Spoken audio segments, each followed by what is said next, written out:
مقصد جتنا بلند ہو اتنی ہی زیادہ دقتیں اس کی تکمیل میں اٹھانی پڑتی ہیں۔ وہ فتوحات جو آسانی کے ساتھ حاصل ہو جائیں کم قیمت ہوتی ہیں۔ قابل قدر فتوحات وہ ہیں جو سخت کشمکش کا نتیجہ ہوں۔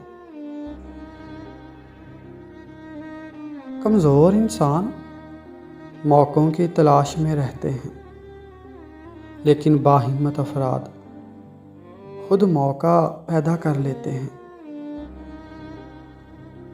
قربانی اور کامیابی لازم و ملزوم چیزیں ہیں۔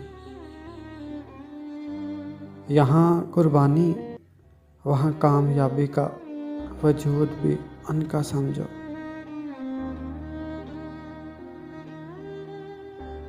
زندگی میں بعض لمحے ایسے بھی ہوتے ہیں جو برسوں سے زیادہ قیمتی ہوتے ہیں اور گزر جانے کے بعد ہم قیمت دے کر بھی انہیں حاصل نہیں کر سکتے۔ مشکلات کا سامنا کرنے کا نام زندگی اور ان پر غالب آ جانے کا نام کامیابی ہے۔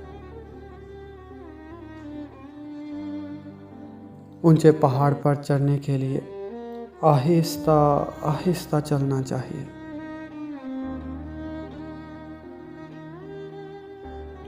ہماری سب سے بڑی خوبی کبھی نہ گرنے میں نہیں، بلکہ ہر دفعہ گرنے کے بعد اٹھنے میں ہے، اور یہی کامیابی کا راز ہے۔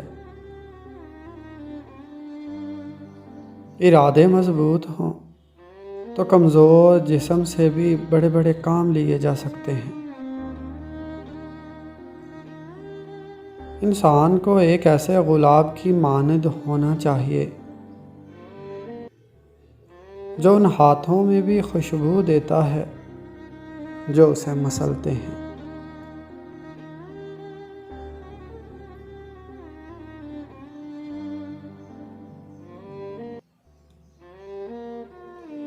انسان کو دریا کی طرح سخی اور سورج کی طرح شفیق اور زمین کی طرح نرم ہونا چاہیے، تاکہ کامیابی تمہارے قدم چومے۔ اس دنیا میں جو لوگ عروج پر پہنچتے ہیں وہ پہلے مواقف حالات تلاش کرتے ہیں، اور اگر حالات سازگار میسر نہیں ہوتے تو پیدا کر لیتے ہیں۔